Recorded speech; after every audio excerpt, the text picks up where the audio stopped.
Alors ici, Georges percute un ballon et ce dernier quitte le sol à une vitesse initiale de 3,78 mètres secondes. Disons que l'angle du tir était de 28 degrés. On veut calculer la portée du ballon. Alors ce qu'on a ici, on a un angle de 28 degrés au départ. On a une vitesse initiale de 3,78 VI mètres par seconde. Et on veut trouver la portée. La portée, c'est quand le ballon a été botté, il va suivre une parabole et il va tomber par terre à un certain point donné. Et tout ça va être ma portée. C'est ma distance en X qu'on cherche. Alors pour résoudre ce problème-ci, je vais tout diviser en deux angles. Je vais voir tout ce qui se passe en X.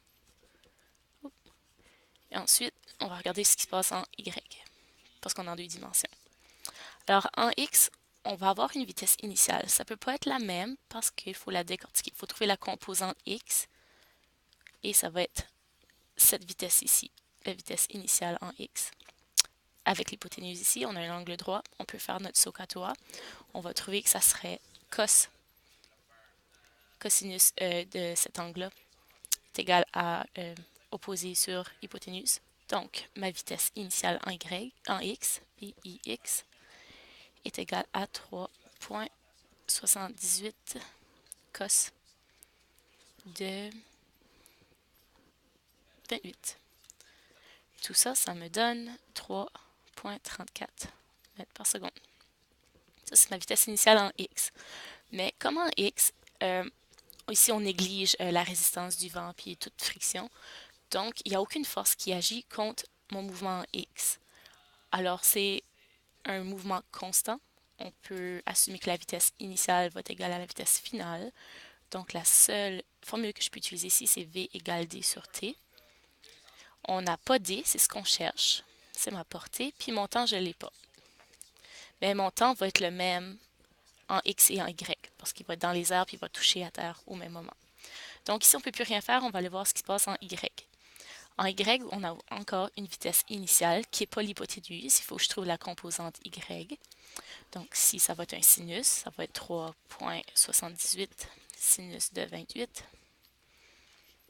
Ça nous donne 1,77 mètres par seconde.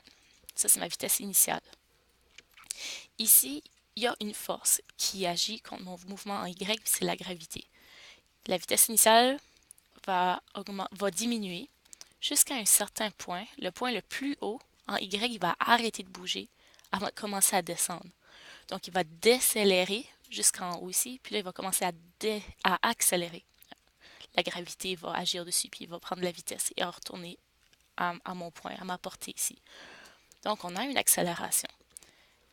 Puis on va diviser le mouvement en deux. On va faire jusqu'à temps qu'il arrive à ce point le plus haut ici. Donc l'accélération va être négative. On va faire moins 9,8 qui est la gravité, mètres secondes au carré. Ma vitesse finale, si je le divise en deux comme ça, va être 0. VF finale, Y est 0. Fait que VF, 0. On cherche le temps et on a une formule qui utilise toutes ces variables ici pour trouver mon temps. C'est la formule VF est égale à VI plus AT. Je suis capable d'aller trouver mon T avec cette formule ici, puis c'est ça que je vais faire. Donc VF est 0, VI 1,77, plus, faire attention au négatif ici, c'est moins 9,8. T. Si je prends l'autre côté, ça va faire 9,8. T est égal à 1,77. Je divise 9,8 des deux côtés. Ça me donne T divisé 1,77 divisé par 9,8, ça me donne 0,18 secondes. Mais ça, c'est pas mon vrai temps. Ça, c'est mon temps jusqu'à temps que j'arrive à mon point le plus haut, avant que je commence à accélérer de nouveau.